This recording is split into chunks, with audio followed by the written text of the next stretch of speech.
Children of God, mga anak sa Diyos. Karon sa pagsaulog nato sa pista ni San Marcos o Saint Mark, ato ni si Jang ilailahon. Una si Saint Mark, dili usa sa 12 ka apostoles, apan usa siya sa suod nga kauban sa unang mga lideres sa simbahan.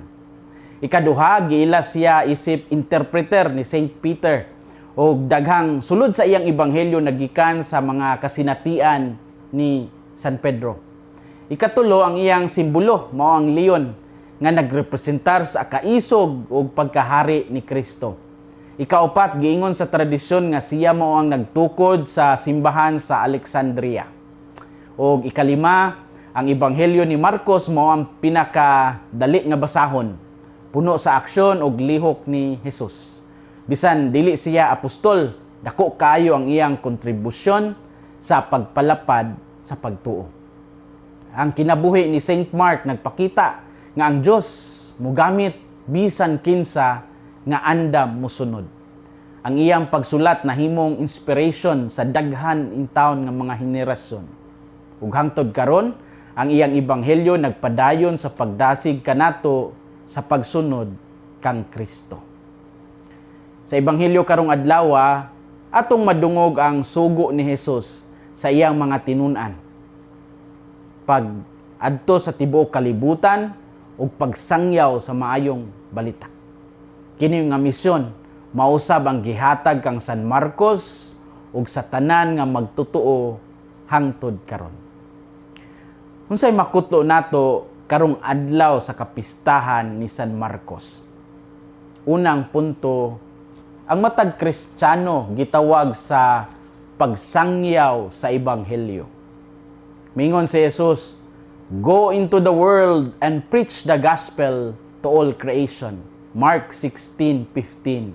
Sa binisaya pa nga hubad, lakaw kamo sa tibuok kalibutan ug isangyaw ang maayong balita sa tanang binuhat. Kini nga sugo dili lang para sa mga apostoles, kundili para sa tanan nga magtutuo.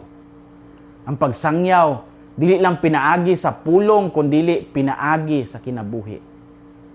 Ang atong mga lihok, ang atong mga desisyon, ang pagtrato sa uban, maong paagi nga makita ang ebanghelyo sa kalibutan.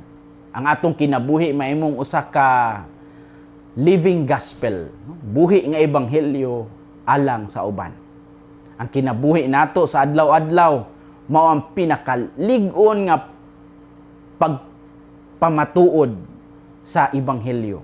Busa ang atong misyon, dili limitado sa simbahan, sulod sa simbahan, kundili sa matag lugar nga atong adtuan.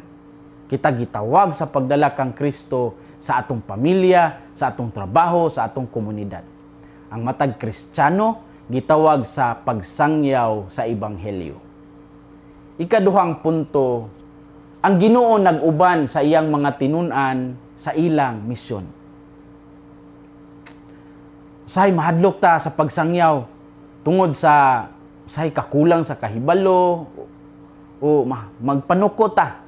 Apan si Jesus mismo ang nag-uban nato og maghatag og kusog. Busa ang atong pagtuo di ay kinahanglan ipakita pinaagi sa kaisog ug pagsalig sa Ginoo. Kung kita mosunod sa iyang sugo, siya mag-uban nato og maggiya sa atong panaw. In short, dili jud ta pasagdan. People come, people go, but the church remains.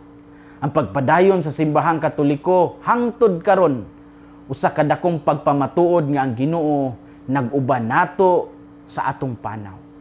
Ang Ginoo nag-uban sa iyang mga tinun-an sa ilang misyon. Story time. Nay nangutanan ako, Father, tinuod ba nga nag-away si San Pablo ug si San Marcos? Chismoso kayo. Sa Acts of the Apostles, nahinahitabo nga si Saint Paul ug si Saint Mark nagsumpaki tungod sa usa ka desisyon sa misyon. Unsay nahitabo si Saint Mark nibulag sa ilang panaw ug nibalik sa Jerusalem nga nakapahimo kang Saint Paul nga dili na jud niya unta gusto nga kuyugon si Saint Mark pag-usab. Ug tungod niini, nagbulag sila ni Barnabas nga gustong hatagan si Saint Mark og ikaduhang higayon, second chance. Si Barnabas nikuyog kang Mark, samtang si Saint Paul nikuyog siya kang Silas. Apan bisan pa sa ilang panagbangi, maingon ta pareho sila nga naay personality. Kini nagpakita nga ang Dios naglihok bisan sa atong pagkatawhanon o atong kaluyahon, mao nga usahay naay panagbangi. Apan sa kaulahian na hilot ra pud baya, no? Dayon si Mark nabalik ug nahimong mapuslanong kauban sa ministry ni Saint Paul. Ang ilang panagbangi nahimong paagi sa mas makailapo na hinuon nga pagsabwag sa ebanghelyo. Mo ni ang giingon nato ron nga kanang blessing in disguise rasad, or kanang giingon nato nga not rejection but redirection. Pahinumdom nga usahay dili mahiuyon sa atong mga plano ang mahimong mahitabo, apan kini di ay paagi sa Ginoo aron kita ug ang atong panimbahan mas mulambo. Mga anak sa Dios, kita gitawag sa pagsunod kang Kristo ug sa pagsangyaw sa iyang maayong balita pinaagi sa atong kinabuhi ug mga pulong. Diya sa panaw timan-an nato nga ang Ginoo nag-uban nato sa matag lakang sa atong panaw. Atong paningkamutan nga mahimong matinud-anon sa atong pagtuo ug hinaot nga pinaagi sa atong kaisog ug pagsalig sa Dios.